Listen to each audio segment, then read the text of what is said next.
Hey Geek, so if you're thinking about becoming a creator, whether it's here on YouTube, Rumble, or other places on the internet, you probably have a lot of feelings going through you, whether it's feelings of nervousness, apprehension, unsureness, being ashamed, or being scared out of your mind. Let me tell you, I understand because I went through all of those things, and honestly, I still go through those things today. They're just at different levels. And so today I'm going to be showing you a throwback episode of number 2 of the Geek Outdoors, just to kind of show you how much of a wreck I was in front of the camera. And I say it was pretty horrible looking back at it now, but if I did not make those horrible videos, I wouldn't be able to make the less horrible videos that I have today. So let's go ahead and check out my episode 2 of the Geek Outdoors. Welcome to another episode of GeekOutdoors.com. And today I want to talk about two subjects. Well, it's many subjects, but one is the CEOs and the power of the new internet media. And secondly, I wanted to talk about internet security. So let's start off with what's going on in the world of business, specifically tech business. So this week we had 3 main CEOs, 3 companies in the news. One is Tesla. Second is Twitter, and the final one is Theranos. And so, if for anybody who's not familiar with Tesla and SpaceX, most people are probably familiar with PayPal. And the founder of that company is Elon Musk. And this week, they've just recently had some problems due to a editorial by Consumer Reports saying that the Tesla, their new model's reliability is very low, which then sent their stocks going down. And just a few months earlier, Consumer Reports actually gave the new Tesla model one of the highest ratings. And we're not sure, getting down to really what's wrong with the reliability, but their stocks are going down right now. Secondly, Twitter.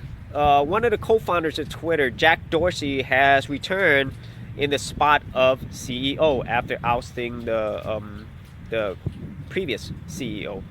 And one of the first things that he's done is he's laid off quite a bit of his workforce. And also he's apologizing mostly to developers. And then finally we have Theranos. I can't remember who the founder of it was. I can't remember her name at this point.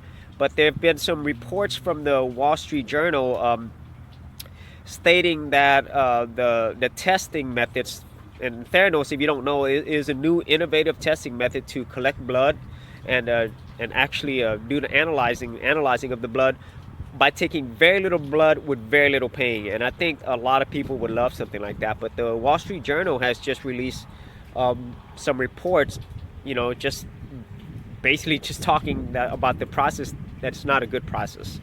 And so what does this all have to do? How is it all related? Well, it's all related to the power of the new internet media. I don't know if it's new anymore, but this news, whenever it comes out, whether it's true or not, it could really damage a company, damage the companies, the shareholders, the people who work for them. And so the new power of the internet media, it's something else. I don't think we've ever had anything like this, where news that comes out in a few seconds could send stock shares tumbling, and investors worrying. And so what does this have to do with you as the consumer? Well, as you probably know, we use a lot of these services and a lot of these technologies.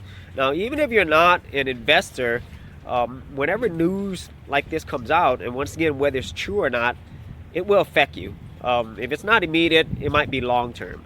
And so anybody who keeps up with tech knows that a lot of companies come and go. Startups that were just had millions, maybe sometimes billions of dollars of venture capital, about a year later or a few months, they actually go bankrupt. And so that's okay, but it's not okay if you were using the service and all of a sudden all your data, all the information, or even money that you paid to use the service is now suddenly gone. And so we're living in a new age, which is good and bad. So that's what happened in the world of technology, CEOs and companies this week. Pretty big stuff.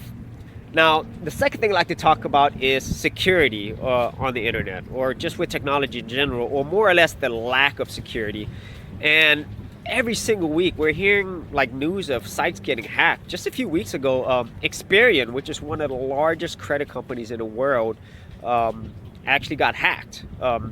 T-Mobile customers who use Experian to do the credit checks actually got hacked. And there's like 13 million accounts were exposed, mine being included. And then Scottrade, an investment firm, lost over 3 million accounts, and they were hacked. And then just recently, I guess the CIA director, his email got hacked supposedly by a high schooler here in the U.S. And the high schooler is claiming that he also has hacked Donald Trump's and Hillary Clinton's emails.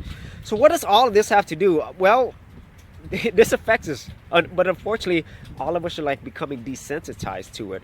But what are these companies? What are these people who hold our data?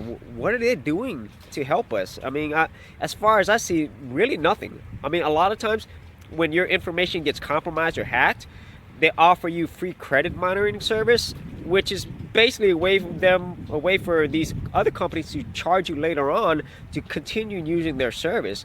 But in terms of like, how do they help you? How did they help secure your data? And also, how did they repair any damage that's been done? I think it's a very horrible precedent, and honestly, I don't think it's going to get any better going forward as more and more of our personal security is at risk with our personal information. So that's all I had today for this episode, for this week. That's what's been going on in tech. And so if you like this episode, if you like this channel, be sure to subscribe and check out geekoutdoors.com for the full written article. And we'll see you in another episode. Hey geeks, if you are a brand new creator and you simply want something easy to get you started, well, I got something for you with my Creator Starter Kit. This is a super simple step-by-step guide that's going to take you from having no channel to developing your very first YouTube channel, along with ideas, thumbnail designs, and other creator tips, including marketing. And the best part is, all of this is free.